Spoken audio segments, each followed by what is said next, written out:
Venezuela में हाल ही में हुई अमेरिकी सैन्य कार्रवाई ने वैश्विक राजनीति में भूचाल ला दिया है। राष्ट्रपति निकोलस मादुरो और उनकी पत्नी सीलिया फ्लोरेस को बंधक बनाकर अमेरिका ले जाए जाने के बाद वेनेजुएला में असमंजस की स्थिति बनती दिख रही है। हालांकि वेनेजुएला में इस हालात को संभालने की कोशिश शुरू हो गई है।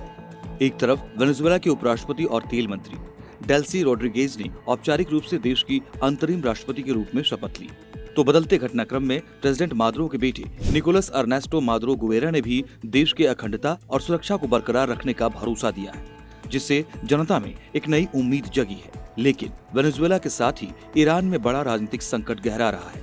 ईरान के करीब करीब हर शहर में जनता सड़क पर विरोध प्रदर्शन कर रही है। सुप्रीम लीडर अयातुल्लाह खामेनेई का ईरान में कंट्रोल खत्म होता दिख रहा है। सरकार की सुरक्षा में तैनात फोर्स के बेस को प्रदर्शनकारियों ने आग के हवाले कर दिया है। ईरान में लगातार बिगड़ते हालात को देखते हुए कहा जा रहा है कि खामेनेई किसी भी वक्त ईरान छोड़कर भाग सकते हैं। अमेरिका से पहले भी चोट खा चुका ईरान एक बार फिर इस संशय में है कि अगर खामेनेई ने पद नहीं छोड़ा तो क्या अमेरिका फिर से हमला करेगा। वहीं क्यूबा और कोलंबिया जैसे देश भी डर के साए में जी रहे हैं कि कहीं ट्रंप की टेढ़ी नजर उनकी तरफ न हो जाए। आज हम आपको वेनेजुएला के बदलते हालात और ईरान में सत्ता परिवर्तन की लहर पर पूरा अपडेट देंगे। वेनेजुएला पर हमले के बाद अमेरिकी सेना ने वेनेजुएला के राष्ट्रपति निकोलस मादुरो और उनकी पत्नी सीलिया फ्लोरेस को अरेस्ट किया।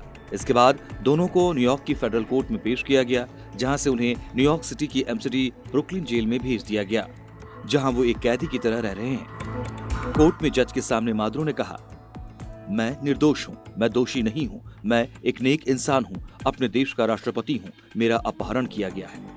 वहीं फेडरल कोर्ट ने मामले की अगली सुनवाई के लिए 17 मार्च की तारीख तय की है।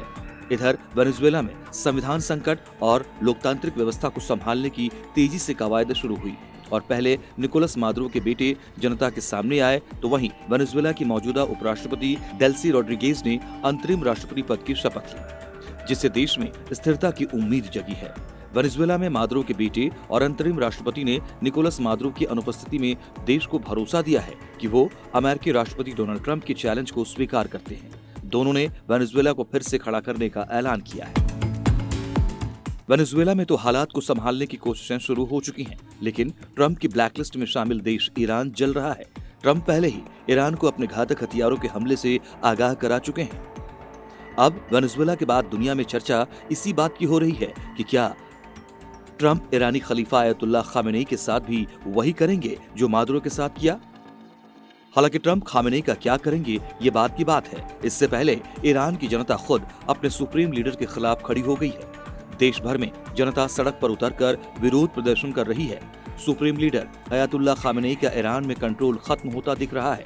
सरकार की सुरक्षा में तैनात फोर्स के बेस को प्रदर्शनकारियों ने आग के हवाले कर दिया। राजधानी तेहरान से लेकर इस्फहान, मशहद, शिराज, कोम, करज और तबरीज तक की सड़कों पर supreme leader Ayatollah Ali Khamenei की मौत वाले नारे गूंज रहे हैं, जिसमें कहा जा रहा है, death to Khamenei, death to Iran सरकार। जनता खामेनेई को सत्ता से उखाड़ फेंकने के लिए खून बहा रही है। देश भर में जनजी आक्रोश में है। अब तक 35 से ज्यादा प्रदर्शनकारियों की मौत हो चुकी है। और वर्ल्ड अपडेट ये है कि ऐसी सूरत में 86 साल के खामेनेई अपने बेटे और उत्तराधिकारी मुस्तफा समेत करीब 20 लोगों के साथ किसी भी वक्त ईरान छोड़कर भाग सकते हैं।